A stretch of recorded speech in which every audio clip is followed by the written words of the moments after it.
Man, I'm really excited to talk about Sonny Styles. Talk about Sonny Styles then. I feel like It's it's the only right. coverage with him. Yeah, I mean, I get it. This is a converted safety. I understand why they moved him to linebacker because I think for a safety, his speed is probably average, his acceleration is probably average, his hips are a little bit tight for that position, honestly. You stick that at linebacker, he instantly becomes one of the most dynamic cover linebackers in the class. He One of the 2 to 3 guys. he made Bruce Feldman's freaks list Yep, I saw that. very high on that. I think he was on like the top 30. So that felt like that was just to give context. This is not when we say elite athleticism, that word gets tossed around a lot. Sonny Styles meets that criteria. Well, and we'll get into what makes him, in my mind, a total freak in a minute. But one of the 2 to 3 linebackers in this class where I saw genuine ability to carry a receiver, not a tight end, not a slot tight end, but an actual slot receiver up the field for an extended duration. I saw a little bit of ability to sort of leave space open and lurk into it. That's an extremely rare trait, but he's always covering somebody. He's never just hanging out in space. He's going to find somebody and he's going to mirror them down the field.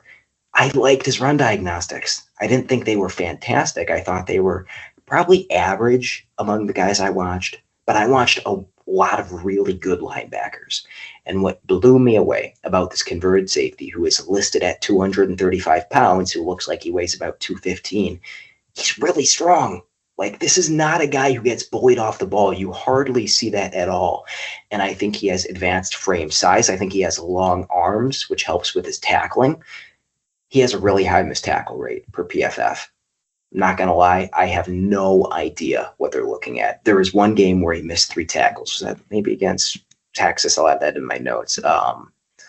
Oregon, maybe? They tagged him for 3 missed tackles. I was like, okay, I'm loving this player. I think he has some of the best tackling technique to stay in front and break down and run his feet through the point of attack in this class.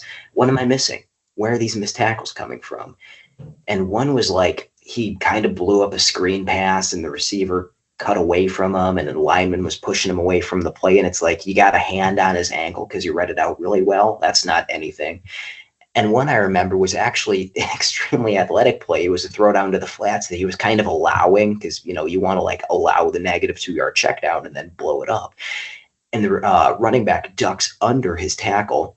And Sonny Styles has the presence of mind to kind of let it happen because it's like, oh, if I try and yank him to the ground, I'm just going to fly by. I'm going to be on the ground and then I'm done.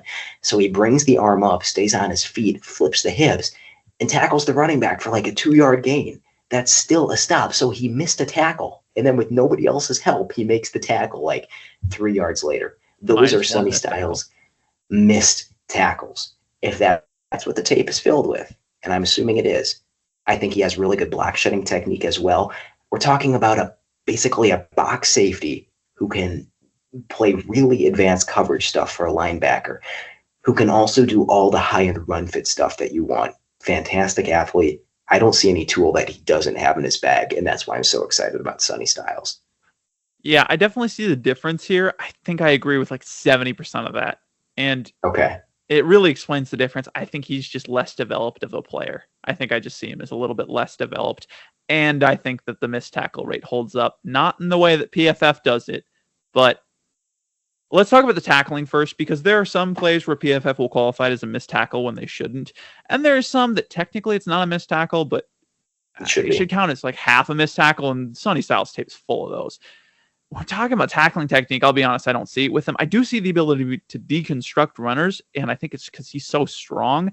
He's just very upright, and it never feels like, I mean, it's not helped by the fact that he's 6'4". Never feels like I'm just going to drive a guy backwards with leverage. And he's catching guys, really. He's catching guys, and they're falling forward for 2 or 3 or 4 yards. And that should count as half a missed tackle. It really should, because you're adding a couple extra yards to the play, where if he jukes you, another guy's right there to help fill in, and that's just another 2, 3, 4 yards. So it's really the same thing as if you were to stonewall him, like Deontay Lawson does a lot.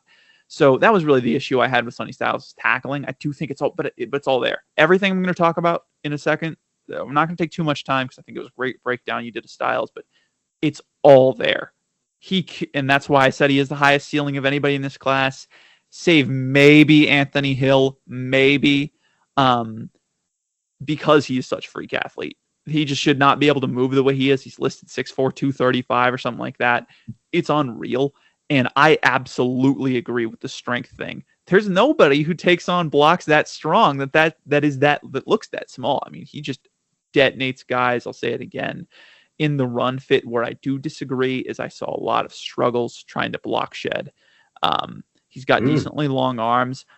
There were flashes of elite block shedding ability where he's stacking the guard really well. He's going to come in. I'm going to get that inside shoulder and just make the play. I can see the running back going to make the play, but there was a lot of times where he just kind of gets tied up and doesn't get free.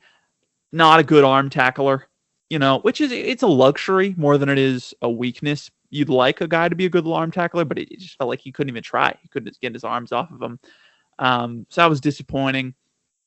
And I think in coverage, he's really nice. It's just the processor needs to come along for me. There were a lot of guys that ran into his zone where it's like he picked him up maybe a couple yards too late, and then he let him go a couple yards too early. And it's not much, but in the NFL, that's NFL open. You can't leave that open. You just can't. We talk about guys not seeing what's behind them a lot. I think sometimes he doesn't see what's in front of him.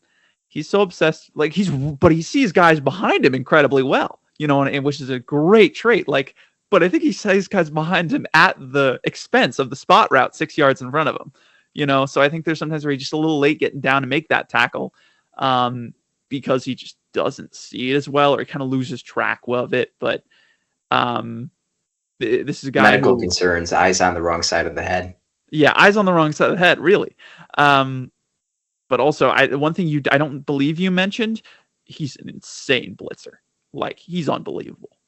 It's truly incredible to watch, and it's not just athleticism. He's got serious technique. And the flashes are all there. Elite run defense tape where he's making plays, but also staying in the gap. There's elite coverage reps. I think he probably will put it all together at some point. I just had him 5 because I liked the 4 guys above him a little better, but I understand why you have him 1. This is the son of NFL linebacker Lorenzo Styles, by the way. Yep. Just want to call that. I think he also has a brother at Ohio State, so a very Lorenzo athletic family. Styles Jr. That's convenient.